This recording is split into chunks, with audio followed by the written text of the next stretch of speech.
I have to say, man, so far, in my opinion, this has to be one of my most favorite anime of spring 2018. And here's why. This is an anime that I recently found out is based on a video game. And usually when a video game is adapted into an anime, it goes completely wrong. Only very few, like Steins Gate and Devil Survivor, and probably even, you can even say God Eater, would do well. And the main reason why is because it destroys character development. Meaning the whole entire anime feels rushed because it's based on a video game. The video game lasts way longer than an anime does. So therefore it's really hard. It depends on how much episodes you're also given as well. So if you're given like 24 episodes, you don't really have like much of an excuse to really not do a good adaptation unless it's something like Persona 5, which so far to me is a very big disappointment, as I would say. But Caligula is really good. And I know a lot of people, some people online were saying that, it's too slow, when the action's going to come and stuff like that. And despite this being a video game, I have not yet played it, or even seen any video of it yet. I'm going to not spoil myself yet, because I'm tired of always spoiling myself. And I always blame myself for that. So no spoilers this time for me. I've always enjoyed a story in character development, If it keeps me intrigued with the characters and what they're going through, I'm hooked. I'm all in, man. There's no going back for me. I'll totally watch the show to the very end, as long as the story is good and the characters are very captivating. And that's what I got exactly in the show so far with Caligula. So before I talk about the main story, let's talk about the situation. They give us some insight on why the Mobius is here, why it was created, and what is the goal of the musicians. First of all, it's all to do with us. Human beings are terrible people.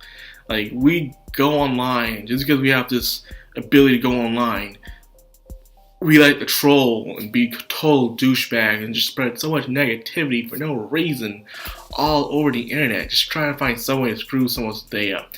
There's even a thing for cyberbullying. Between you and me, cyberbullying isn't really that much of a thing for me. Unless it's on Facebook. I know if you have someone making fun of you on a YouTube video, that's something completely different, but still. Humans just have this neck of spreading so much negativity around each other for no good apparent reason.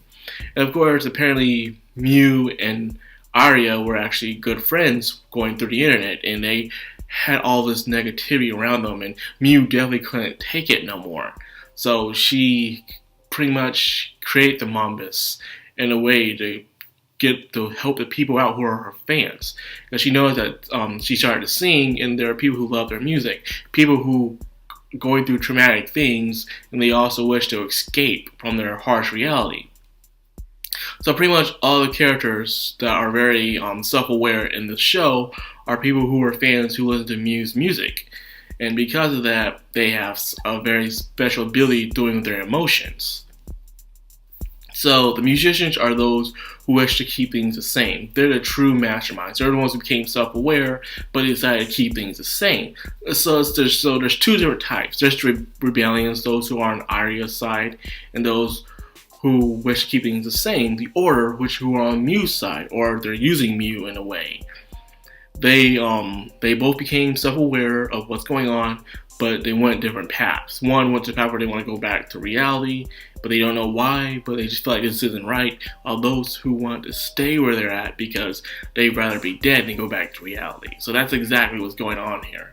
I'm like, well, it's very interesting. They also explain the powers of how the musicians can create the digiheads through emotion, and then while the rebellion can pretty much use their inner deep emotions to summon weapons and stuff like that. So yeah, some people just say that this is based off the guy who wrote Persona, so I can clearly see it here. I see the character development, I see the reasoning, the power setup, all that. It's really good. And you also have the characters here as well, because, the guy who writes Persona also writes very well characters. So it makes you wonder why Persona 5 the anime sucks so far. I don't know. But anyways, the main focus of this episode was on Kotaro and Suzuna. And something really piqued my interest in the beginning of this episode. They were talking about the Lord of the Rings. Lord of the Rings is a very, very good trilogy that I enjoy a lot when I was a kid. I would watch it over and over again, especially part 2 because I love the trees and stuff like that. I love the freaking trees. And then part 3 as well was also very good too, with the ghosts and stuff. But anyways, the main thing I never cared about was Smeagol. I always thought Smeagol was annoying and stuff like that, and he was. But this anime gave me a different insight on Smeagol. Smeagol of all people. That thing who was pretty much obsessed with the ring, to the point of really kill anyone over it and manipulate people, break friendships and all that stuff, so he can have the ring and be isolated with it. But what was going on with the conversation that Suzuki was having with one of the musicians was how he found peace within isolation. He became paranoid of the world around him, and he rather things to stay the same. So it explains how when he died at the very end, where he had the ring in his hand, and he kind of looked like he smiled. So one might say, was he happy when he died? Or maybe it was just his addiction. Like he was so addicted to this ring to the point that he wasn't truly in control of who he was anymore. That's a very up and grabs conversation that I never had, but I wish I could have now. So yes, I never thought the day would come where I actually start having some thought about Smeagol's character. Like, holy crap, that's very interesting. The only time I think about Smeagol is how it could have been something that Frodo could have been. But at the end of the day, it still is. But then again, it shows what Frodo would have done if he tried to isolate himself, where he went like Smeagol, where he would have not trust nobody no more and be by himself.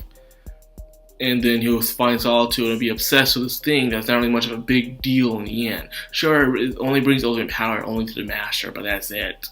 Other than that, the ring's completely useless. Well, besides it turns you invisible and stuff. And that's it. So, I enjoyed looking at Susanna's backstory in a way. We didn't see much of it. It was the same typical thing where she was very quiet and shy, and because of this, like in Magical Girl sites, these kind of attitudes is what brings on bad people. You seem like a weak person when you're quiet and shy and you don't want to make a move or you don't speak up for yourself. You find it when people who have giant egos and stuff, like leaders of a pack, would come and pretty much tear you down.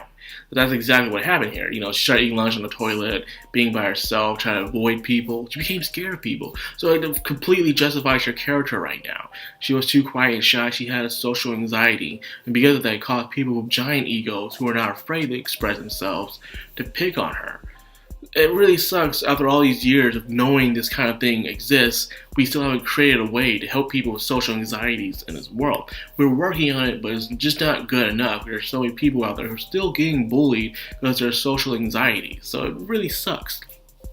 But at the end of the day, despite most of the group finally coming together and trying to fight off the musician, it was actually Susanna who actually stops it all. Not with fighting, but to show a sympathy. Despite how the musicians themselves wanted isolation, but in the end, in the beginning, they're like this way because they wanted to be accepted by someone, but they couldn't. They didn't have the friends like Susanna had in order to move on, to move away from isolation. And that's the sad part. So it's like looking through a mirror, a reverse you in here. So I'm like, wow, I like it. I love these philosophical and psychological kind of stories. They're really good. It brings out such good characters. And I know people are saying, oh, where's the action? And I don't care right now. As long as you give me this, what I'm having right now, with good character development and good story plotting, I'm okay. I'm all good, man. So yeah, I really did enjoy this episode a lot. I would say that this is my favorite episode, more than the one from yesterday, last week, where it was about the cake with Mifu and her ugliness, where she just hated fat people. But even though in this episode she saw this cute little chibi fairy girl, well, technically Vocaloid, Irie, and she was just hugging it and feeling cute, it shows that just because you have a disgusting side doesn't mean you don't have a beautiful side neither. It shows it a lot in this episode. So I'm glad they showed that, Mifu and his girl, because usually in anime, and in most stories, when someone doesn't like something, they're just completely discriminate towards it. They make their whole entire viewpoint look like there's type of mean and hateful person. But in reality, it's just that kind of thing they just hate. And I know that sucks, but that is reality. So yes, I really did enjoy this episode. I hope you guys did too. I think Caligula really is one of my favorite of the spring, and I hope you guys enjoy it too. Tell me, what do you think? What did you get out of this episode? What perspective did you get? I really do enjoy these kind of things in life, just sitting down and talking to people about what they think about something that you also think about, and hopefully you get a different kind of insight as well. Anyway, just like after the video, if you did like it, please leave a like, comment, subscribe, and of course hit that bell icon to get more of moi. Anyways, I'm your host of Madcrownxox, and I'm signing out.